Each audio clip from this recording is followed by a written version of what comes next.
Okay, are we recording now? We're recording. Why are we laughing? Because I thought we were recording, guys. But only for a second there. I was just like, "Hi, how's everybody doing?" And Paul's like, "We're not recording," which And I she was think like, yeah, gives, we're recording. yep. I think it gives We're you having a guys an morning, ladies idea. and gentlemen. Yep. Yeah. Uh, This is take 2. yeah. The Fungus Among Us podcast is having a rough morning, everybody. So we need your support, and we need you to bear with us. Yeah, you're sick. I'm getting sick. Both got a few hours or less of sleep. But it's because we're just tossing and turning over how awesome this episode was. Infected. We're so excited about this episode, and it's so important to us to get our thoughts to you as soon as we possibly can. And so, it's really the only thing we can think about. And we want to know your thoughts. So, I'm Kelly, I'm Paul. and we want to welcome you to The Fungus Among Us. So, what are we going to talk about today, Paul? Well, you know, we got a lot to talk about with episode 2, but can I ask you actually a question about just watching the episode? Oh, please. Do you ever find like I have this thing where if there's a show like The Last of Us or like a Star Wars thing or like any type of show or movie that I'm super, super, super excited about, when I'm actually watching it, I'm way up in my head because I'm so excited and I'm thinking about it so much that it is actually in a weird way hard for me to pay attention to the show. Do you ever get that? That's so weird you mention it. For me, at least, I don't know if it's the same as what you're experiencing here. I mean, I couldn't stay in the moment because I was so excited. So I had to pause it and take a I'm break, the get a same way. snack, come back, sit Totally. down. See that I think pausing it is smart, and I think I should probably do that more because, like, Oh, on a yeah. first viewing, yeah, like I miss actually a lot of what's going on because, like, something will happen and I'll have a thought about it, and then I'll start thinking about the thought, and then I'll start thinking about the thought that I had about the thought, and And then then you it got to turns out like I rewind. miss, yeah, yeah, and then I catch Oh, much more yeah. on the second time. You Yeah, know, no, that's smart. On episode 3, I'm going to do more pausing to like process. I shut down my phone. I set the mood right in the room with the lighting. You know how I am about lighting and watching Oh shows, yeah, on TV and playing games. That's important. Um, sure. The mood is I important. definitely, yeah, exactly. Yeah, well, one time me and Kelly were hanging out, and I think we were gonna watch a movie or play a video game, and Kelly decided the mood wasn't gonna be right until I had comfy pajama pants.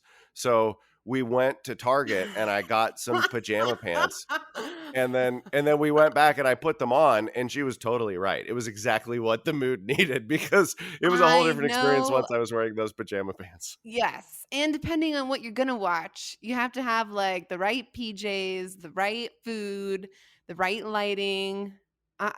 I'm onto something here, I promise you. Well, look, hey, no, I mean, I'm the same way, but you elevate it to an art form. I do. I really do. I don't know if Yeah. that's a good thing or a bad thing though. I think it's good. I think it's good. Yeah. Ladies and gentlemen, next time you watch episode 3 of The Last of Us, be sure to get the mood right. Ask yourself, what can I do with the lighting in this room? Should I be wearing pajama pants? All the questions. And you get a kick how I call them night pants. That's right. That's I'm like, right. I we do. need I to get love night that. pants. Night pants. Yeah.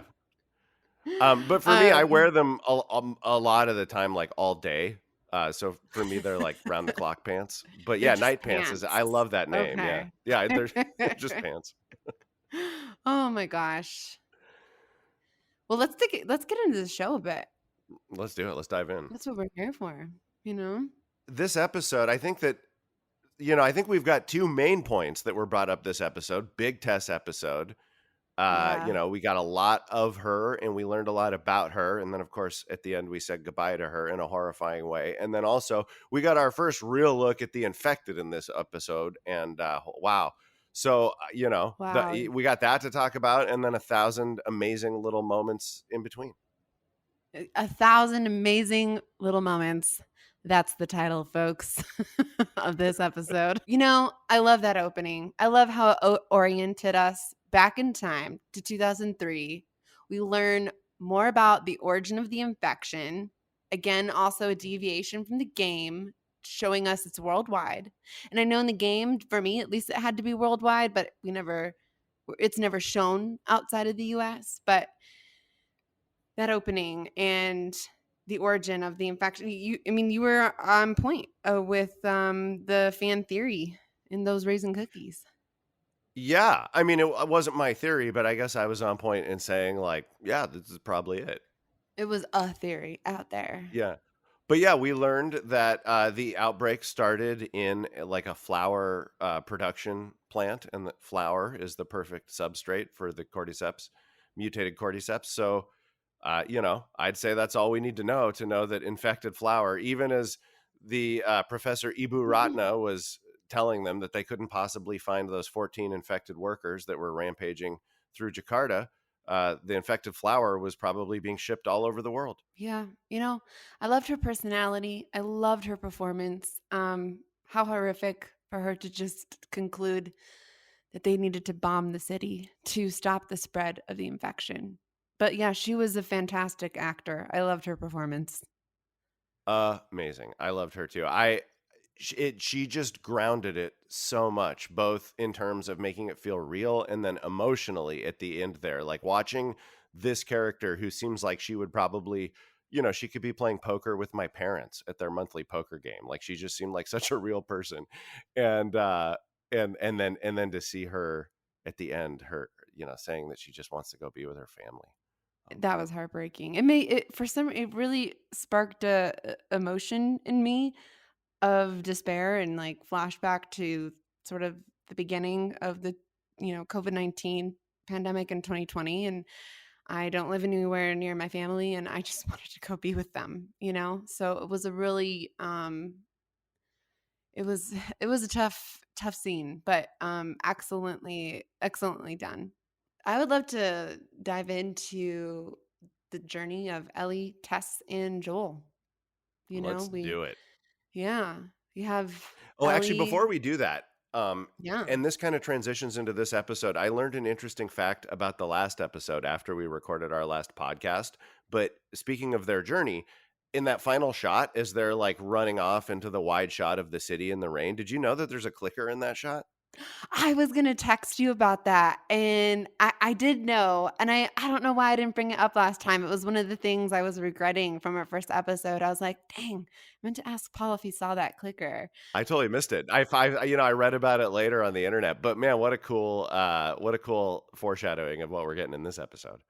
Yeah, and if you didn't notice it, go back and check it out. It's right at the tail end, and it's a clicker. It's like They're on one known of as the roofs clickers in the to the game. left, Yeah, right? Yeah. yeah. Ellie, Tess, and Joel. I love how we open with Ellie in this like vulnerable fetal position, just with the warmth of this light, and um, you I wake was like, up. is Ellie sleeping in an enchanted forest? I know, right? No, she's sleeping in a bombed out building. But I thought it was great. She woke up to Tess and Joel, like that quick turnaround, just staring at her. it was Yeah. it was a great moment. I bet it looked like Tess and Joel didn't get much sleep last night either, so that's something Yeah. that we can really relate to them on. Yeah. Oh yeah. Tess and Joel, we feel you. Yeah. I really loved the relationship with Tess and Ellie in this episode. I wasn't expecting it when Ellie leaves to go to the bathroom and she's like, "Is there any I hope there's nothing bad in here." And Joel just says, "Just you." It's like starting to establish that humor between Ellie and Joel, and I was there for it. Absolutely. Yeah, that is something that and I think that also, I mean, it's obviously written into the script, but also those two actors deserve a lot of credit for bringing out this really fun, sort of playful, jokey dynamic between those two. Even when they're, disagreeing with each other, or where Joel's like suspicious, or like they always have these little moments of humor together. In that moment intertwined is also a new emotion revealed from Tess when she says she made it through the night. So for me, that Yeah. indicates this is like Tess showing hope for the first time. Yeah. Yeah, that's one beautiful part of this episode that is really brought out is Tess's growing belief in Ellie and hopefulness, and the contrast of that with Joel just having this super bleak outlook the whole time. All like he's insisting the Yeah. whole episode they need to bring Ellie back, and then there's that, and it leads up to that moment where Tess is like, "Come on, man, just be optimistic for once, Jesus." Also on that moment of humor, I love Joel's dad jokes. I think that it feels like a very intentional thing that they're Yes. giving Joel more dad jokes in the show than he had in the game, which I think is just another way to show that he can't get away from his paternal instincts and he's going to become her dad whether he likes it or not. He looks at his watch, I think, a couple times throughout this episode, and so clearly he's thinking about his daughter, and I think Yeah. it's kinda like, yeah, this paternal instinct here is coming out whether he likes it or not, as he said. Absolutely. Yeah. Yeah. Well, we should touch on that moment more when we get to that part of the episode because that Yeah, there's no, for some stuff to sure. say. So, Yeah. one thing that was funny, I wanna talk about the sandwich moment, don't you? Oh god, yeah. That was like That my epic that's sandwich. one of my favorite things about this episode. You made a short film about a sandwich. I did, yeah. It was called Remember Really Big that? Sandwich. Yeah. And it was an avant-garde adaptation of Ernest Hemingway's The Old Man and the Sea. But instead of it being about an old man who kills himself trying to land the biggest fish that he's ever seen, it's about an old man who kills himself by trying to eat the biggest sandwich that he's ever seen. Inspiring stuff. Yeah. So I'm really big on sandwich symbology in art. But that exchange, though, between Tess and Joel and Ellie eating the sandwich, that was hilarious. It's so funny. It's one of those jokes that I love because I love to imagine when they were in the writers' room and somebody was like, "Wouldn't it be funny if like Ellie had a really good sandwich and like Joel and Tess really wanted it because all they had was some shitty beef jerky?" Like, it's such a funny concept to me. I definitely I don't eat chicken, but I was like, "I want that sandwich. It looked good." I mean, it even looked like And it was breaded and deep fried. Like Marlene yeah. had made Ellie like a Nashville hot chicken sandwich, like I would get at like Howlin' Ray's or something. I mean, geez, it looks so good. Yeah, and that sandwich reference too, it comes back later on when It does, yeah, Joel keeps bringing it up. Like, I think he really wanted that sandwich, and I think it's on I his think mind so for the rest of too. the morning, yeah. Yeah. And he knows that it's Oh still my she didn't finish it. She wrapped it up and put it back in her backpack. So, they're journeying through this wasteland, and Joel, in the meantime, just knows that sandwich is in her backpack, and man, he's thinking about it. Speaking of their journey, I loved how Tess was showing some kind of mama bear mode. And Tess is starting to bond with Ellie on the way to the Capitol. For sure, yeah. I mean, you can tell, and it kinda invites you to imagine a world where Tess went on with them and, she and Ellie would probably have developed a very deep bond, you know? Yeah, I was gonna mention something about that later on too. I just felt like I could have seen more of her traveling with them Yeah. for sure. Yeah, no, one thing that was really cool about this is about Tess, the way she was handled in this episode and that arc is that it really feels like she's a character who's going to be in the show to the point where even Yeah, we who know where her arc is going and that she dies at the end of this episode are still feeling the loss and feeling the potential of what it could have been if she hadn't died and maybe even, not surprise, but it really let me get a window into what it would be like to not know, you know? yeah. No, exactly. Whereas Um, yeah, whereas in the game, I don't know, when you're playing the game, you're like, "Well, I know this is a game about me escorting this kid, so obviously this test character is going away," and you're kinda just waiting for her to die so the story can move on because it's pretty obvious, you know? I do love though how they expand on Tess in the show. Another reason why I think the adaptation is just getting better and better because she is a interesting and complex character. Boy, yeah, there's a lot of layers to peel back from that onion. I learned though about Tess. After finishing this episode, I did learn about Tess. Tess apparently did have a husband and a son at some point, and they were infected, and she killed her husband. And I think part of the backstory was that she couldn't bring herself to kill her child that was infected, and I guess left the child as infected in a basement somewhere, something like that. I'd have to dive deeper into it, but it kind of it just I can see a lot of this maternal instinct really coming out with Ellie that I didn't see pre-Ellie, and so that was really a unique turn in Tess's character, and I think in her ability as an actor to switch that mode and really make me believe that, like, this person has just been through so much. I don't know who quite she is yet, but I'm watching the show and she meets Ellie. Not only does Ellie resemble hope for her, but kinda gives her, that fun banter of, like, just kinda comforting her and sharing that Tess is gonna protect her. Yeah, it's really amazing. I mean, just on every level, this show has brought so much more to that character than there was in the game. You just really get the sense that you're only seeing 10% of Tess, like an iceberg, but you sense that this 90% of the character under the surface, the kind of backstory which is really interesting. You don't remember where you came across that info? I just I like to know don't. because I'd like to read it myself. It's pretty I cool. think it was, an excerpt from an interview with, Druckmann and or Okay, Craig Mazin. So I heard it from the source. that's cool.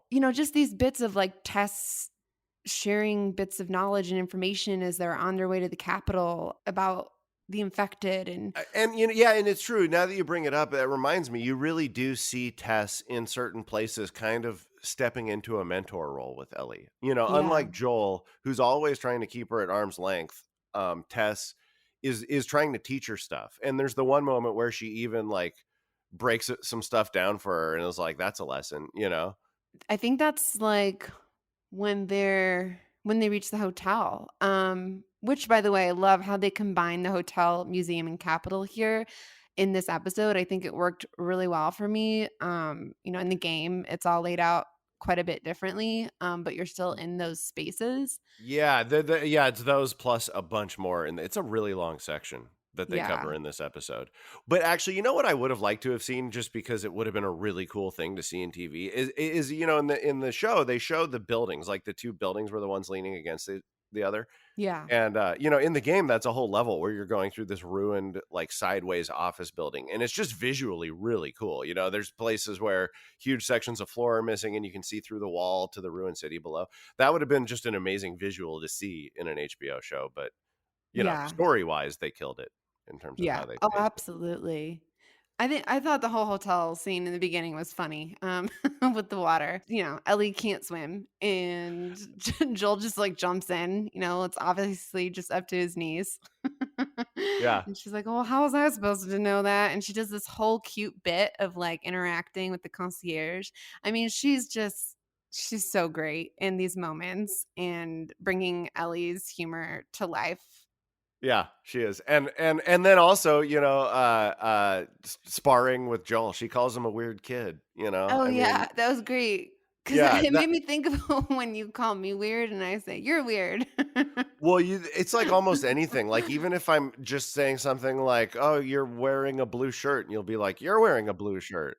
No, I say, "You are a blue shirt." And sometimes it's not even sometimes I don't even have to be directing it at you. I can be like, "Well, yeah, I mean, I thought that was a pretty well-developed theme." And you'll be like, "You're a well-developed theme." And I'm like, "I don't even know what you're talking about now." What I love about it is, like, it's really showing that she is a kid and she's got this sense of, like, wonder. Not just a sense of wonder, but this episode really carefully establishes that Ellie it's like an area of real interest for her because she's obviously done her homework. There's a couple times where she knows stuff about the past.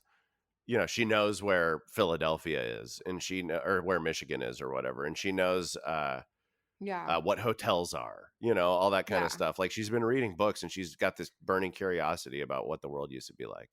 I love this moment in the hallway between Joel and Ellie. It's like where Tess goes off on the lookout. She asks him, "Is it hard to kill them, knowing they were people once?" And I wasn't expecting Joel to actually respond to that because sometimes he's just, silent.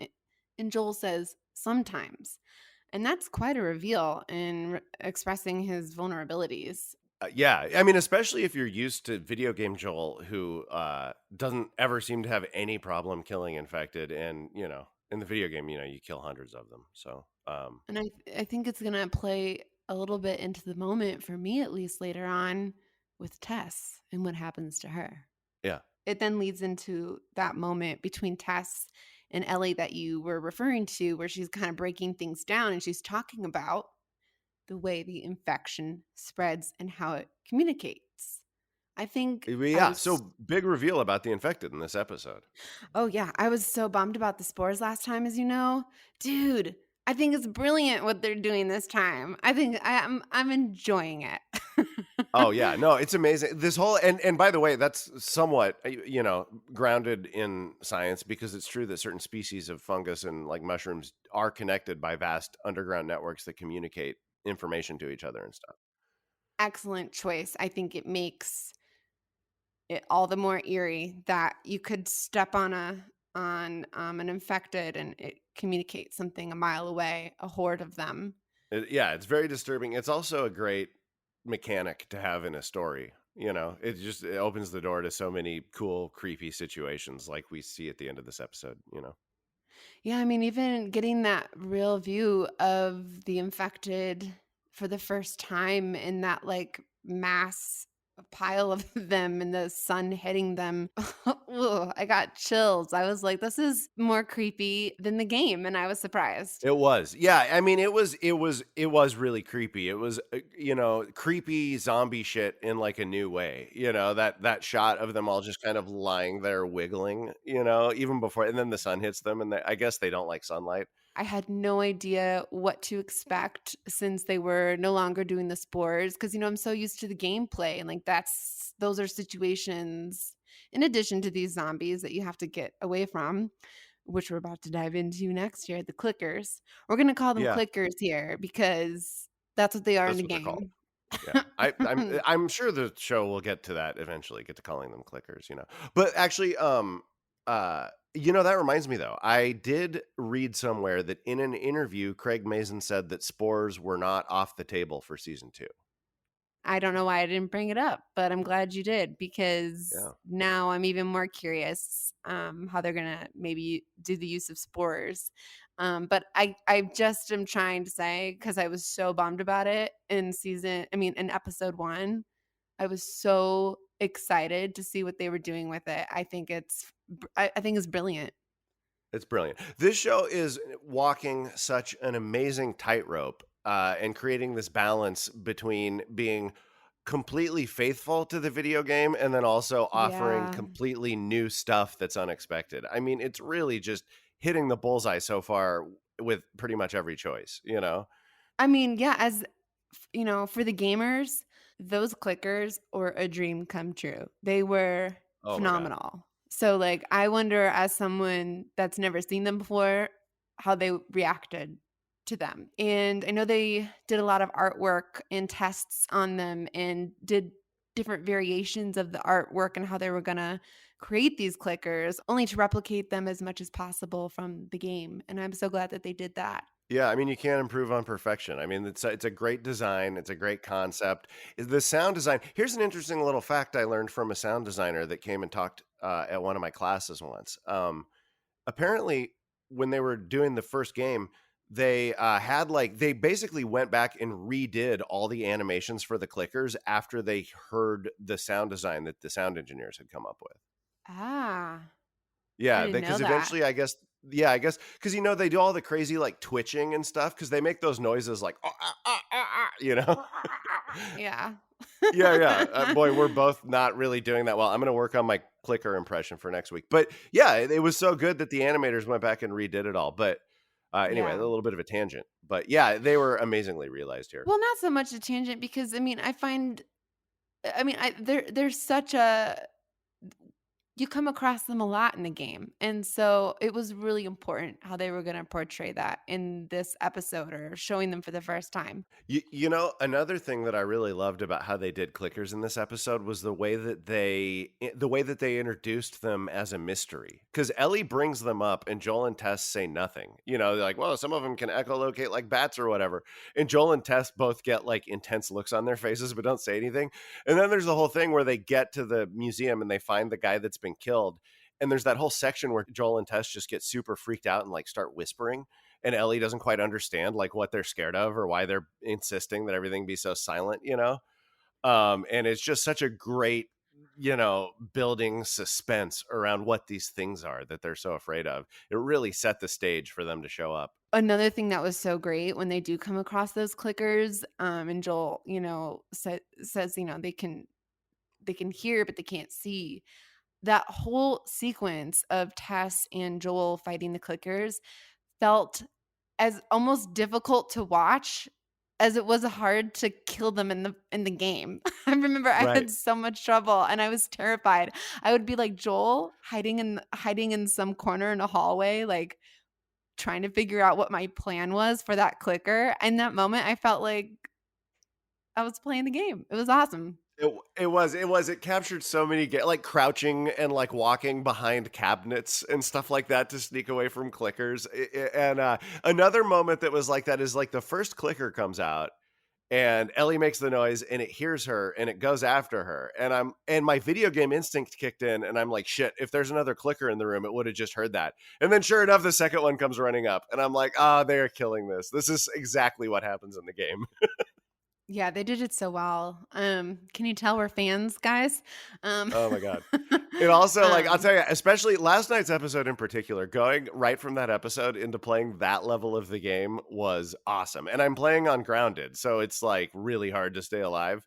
And oh man, I've never been more immersed. I'm way ahead in replaying the game again. So I think that's why sometimes I'm like, wait, what happened again in that? Again, here's the moment after this whole sequence of fighting the clickers. Again, they prove to us as an audience that they don't need the spores because Ellie is bit. And I think it's an effective way in that moment to show Joel, to prove to him, like, look, Tess is like, look, she can handle these bites. She's not going to get sick. It's true, but in the game they didn't do the spore moment where Ellie, doesn't have to wear a mask comes after Tess's death in the game. There's like a little outro where they sneak away through a sewer and Right. I mean, I'm just saying, like, I think it's an effective way to establish almost immediately for us as an audience too, and not just Joel, that Ellie is indeed immune because it's I was questioned a kind of lot. Like maybe it is. Joel's like maybe she needs more time or this or that, and she's gonna turn no matter what. And for the fact that she's bit again and doesn't turn, it just proves to him and to us that she is indeed immune. And I I like guess that. I thought it was I effective. Yeah, I hear you. I don't know. I was questioning whether that second bite was needed. I was like, oh, now there's a bite on top of a bite. It felt like, because, Well, to me, all that you need is the moment after Tess gets bit where she's like, it looks all horrible and it's like growing across her chest. And she's like, this was an hour ago and it's already worse than this bite from 3 weeks ago. I'm not sure it needed a second well, bite on top of the first bite to sell it, but it also I didn't think it really did. hurt it. So I'm not going to complain. It certainly didn't hurt it. I think it showed Joel, he was able to witness it in real time, the comparison of how quickly it would progress in Tess and then not at all in Ellie. Well, I know I hear what you're saying because this episode did spend it like Joel spent a lot of time in this episode, more so than he did in the game, being highly skeptical that Ellie was immune. Yeah, exactly. And so for me, it worked. I'm glad that they did it. Another thing, I don't know if this needs to be said, but God, just amazing sort of action set piece filmmaking in that clicker sequence. Just sort of Oh, the yeah. I think my favorite part was where they're crawling away behind the cabinet and Joel steps on the glass and he's like, "Oh shit." And then the clicker is just immediately on top of him, like Just leaping like over the flies case. over. Yeah. Yeah, you feel like it's kind of far away, but like no, it was only about a half second away from, biting his face off. Like that was terrifying. Yeah. Definitely another moment that made me feel like I was in the game.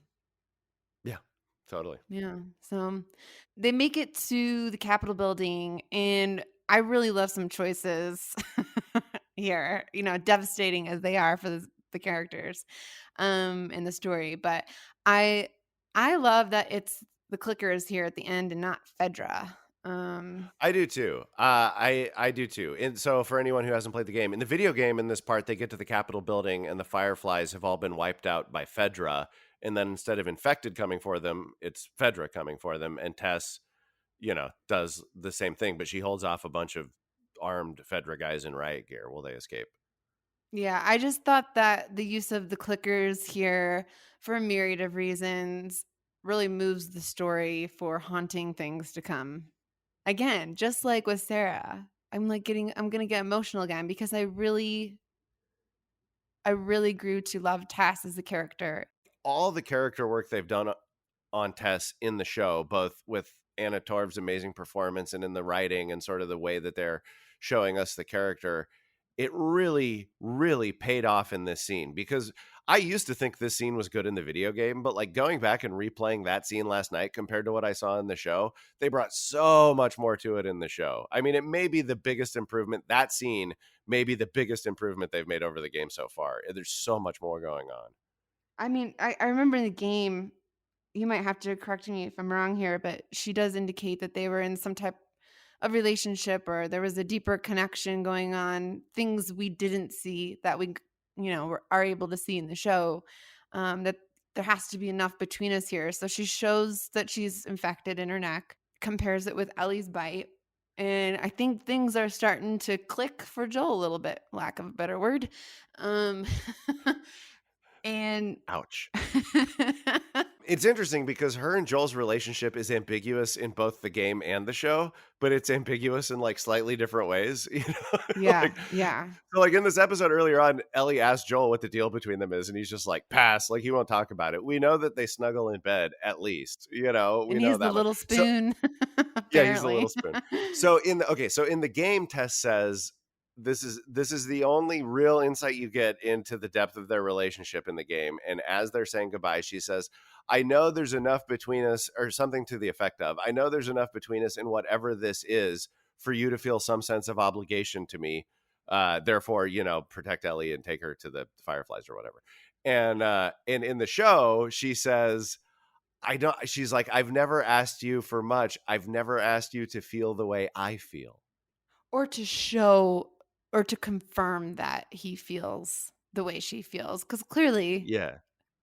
he feels something during bed Well, he feels cuddling. something, but it kind of opens up the idea that maybe it's a thing where Tess is sort of ready to make it more of a thing than Joel is, and he's keeping her at arm's length, which would be very in character for him. Like he hasn't let Very in anybody get close character, since Sarah yeah. died, which I thought was a Yeah. really interesting dimension to bring to it. We're really putting the creators of the show are really putting Joel as a character in a position to push his emotions beyond his limits here. When Tess says, "Oops," had to happen at some point.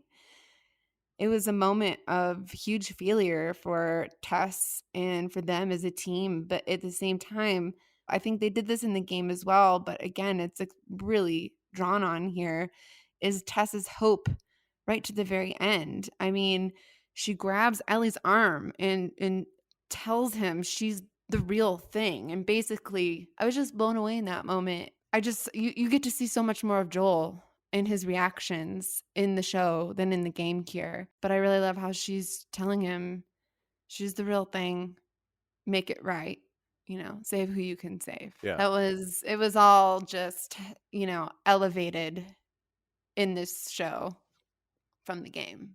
Yeah. Yeah, yeah, it's true. I mean, the layers and the depth of emotion that two really good living photographed actors can bring to this exact same story is just amazing. Cuz the dialogue is the same for like the first half of the scene. It's like right out of the Yeah. game, and then it jumps off into a much more sophisticated relationship beat for them. And yeah, boy, it has so much more impact. I think we should get to one of the coolest endings of a TV show I think I have ever seen. Oh god. Okay. So you're talking about the big finale where all the The infected come in, right? talking about the big finale. I mean, I think there's a big moment here that we're building up to talking about, and gosh, I wish that I could have seen a reaction video of you seeing that moment, because I I can only imagine that you were coming up out of your chair. So, for those of you that don't know me, I react very strongly to when I'm watching. movies, shows, games. It's like I said, I gotta pause sometimes and take a walk or I'm crying, whatever.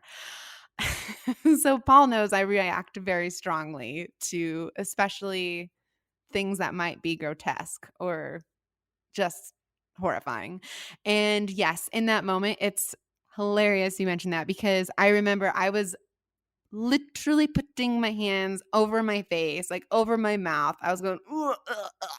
And I thought in that moment, Paul would be so annoyed with me right now because I'm out of control with how I'm reacting.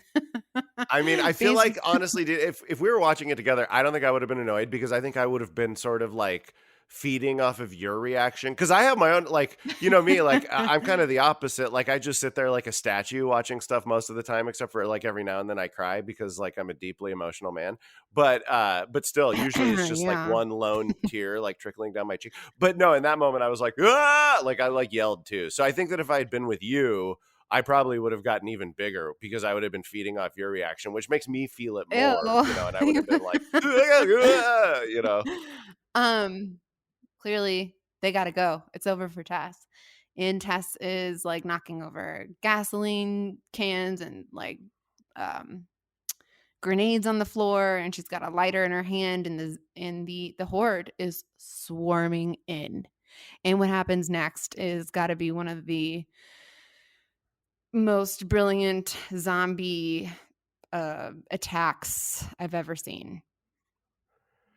yeah, because it wasn't an attack per se. It was a It gentle zombie it fungus didn't feel tendril gentle. attacks. I felt like it was I felt a s my body felt physically like it was no, it was an attack, man.